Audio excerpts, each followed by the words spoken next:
The one thing that I do in the spring, early spring of the year or late in the fall is in a lot of cases I'll use lighter line yet. I will go to 8 and 10. I wish I could use 12 all the time, but depth is critical on a lot of the baits that I really like to use. In cold water, there's two types of crankbaits that really are effective.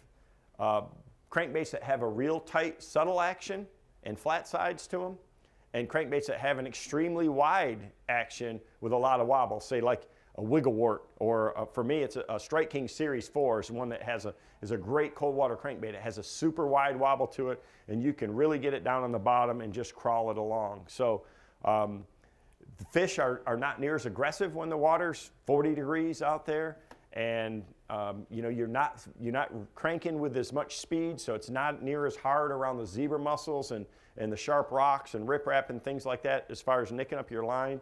And believe it or not, to me, it seems like fluorocarbon is tougher in cold water than it is in warm water. It actually makes it harder, so to speak. Just the difference between 43 degree water and 80 degree water, you can tell it in fishing it. You know, I mean, you can see how it comes off your spinning rod. It's stiffer, it's harder just from the temperature change. So you can get away with it, but it is an absolute must in cold water, more so than ever. You want that line, that fluorocarbon that sinks. It's going to help get those baits down there, and it makes a big difference. Now, the other series of baits that I really use a lot in cold water power fishing is a jerk bait. Well, I saw it firsthand that they absolutely know everything that's around them, and we're really susceptible to that. So that was a really good lesson for me to learn. So I do know in cold water that they really don't like things in proximity to them, and it's their lateral line. So that's why so many times with a red-eye shad, when I'm, you know, ripping and letting that bait flutter, I catch them in the back, in the butt, in the top of the head, in the sides. They're feeling it with their body and reacting to it as that bait comes and moves close to them, and just swatting at it, and I catch a lot of them like that. So the lateral line is a lot more important this time of year for them than it is in other times of the year. So flat side baits like that are really good. And I love to throw it when the water's got a stain to it, and you know, I'll throw the reds and the crawfish. Crayfish are the primary forage. If I'm fishing a bait down near the bottom, you know, it's going to be crawfish pattern this time of year on my crankbaits. If the water's dirty, a lot of times I may use a chartreuse perch or a chartreuse blackback just because of the visibility. But I believe the bass are really focused when they're down near the bottom, and especially if you have stained water, on foraging for crayfish. It's the easiest meal that they can find through most of the winter. Now, the opposite of that is when we have some of these reservoirs that have a lot of shad in them and the water gets cold and you start to get a shad kill, you see a ton of fish roaming around suspended. They're just swimming around looking for those dying shad.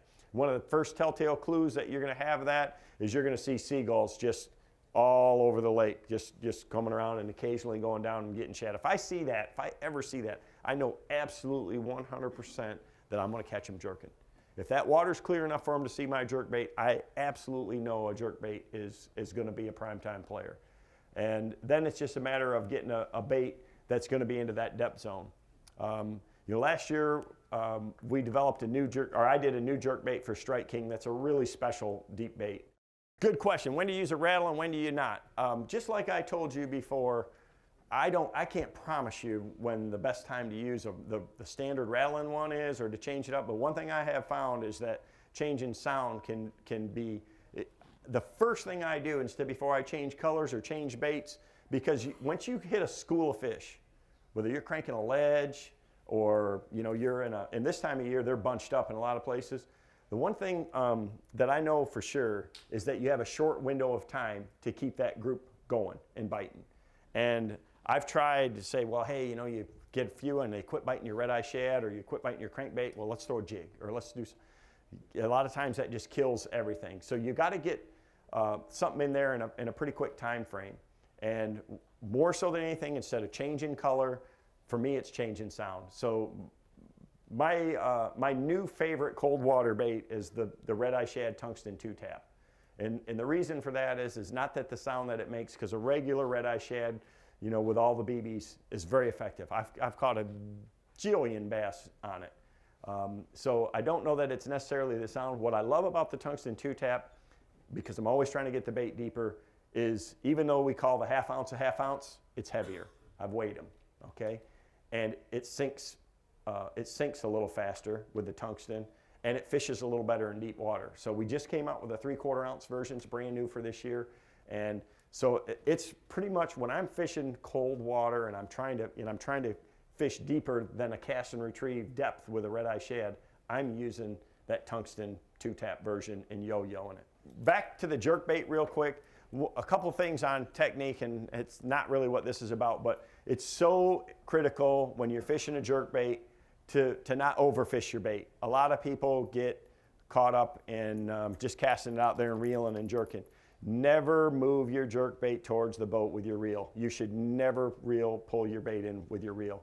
You're always working your bait. It should always have slack for every twitch, every jerk. Should always start with slack and finish with slack. If you want that bait to have its maximum action, to get that erratic side-to-side action, you got to fish it with slack. So you start with the rod pointing at it, you got a couple of feet in there, and I'm going to just pull it down, and I hit mine real hard. I really work it. If you watch me fish a jerkbait, even in cold water, I really work it hard. But once that line tightens up, I just let the rod tip recoil back at the bait and just let it go. So what happens is that bait only moves a few inches forward, but it does it real quick, and as soon as you let the tension off of it by pointing the rod back at it, that bait will turn in the water. And with a little bit of practice, and a great way to learn how to fish a jerkbait is in a swimming pool. And if you can get a bigger swimming pool, it really helps. So if you can go to a school swimming pool, something like that, because a bait responds differently 20 yards away from you, 30 yards away from you, or at the end of a long cast than it does. It's very easy to get a bait to work real good with a couple of feet of line out. There's no stretch there. There's no give. Even with fluorocarbon, you know, if you got 10-pound fluorocarbon, you know, you can get a good response close. But what you'll learn is, he asked about in a lot of these northern lakes where you have a lot of pike and muskie. I've seen definitely that lakes that have tons of northerns in them can shift where the bass will be. They're not the #1 predator in the food chain. And so those pike will really focus on, they'll be on the off, you know, they'll just have the deep end of that weed point just covered up. And those bass will be down the side a little bit more. But I don't worry about them losing crankbaits or anything like that. I got an unlimited supply.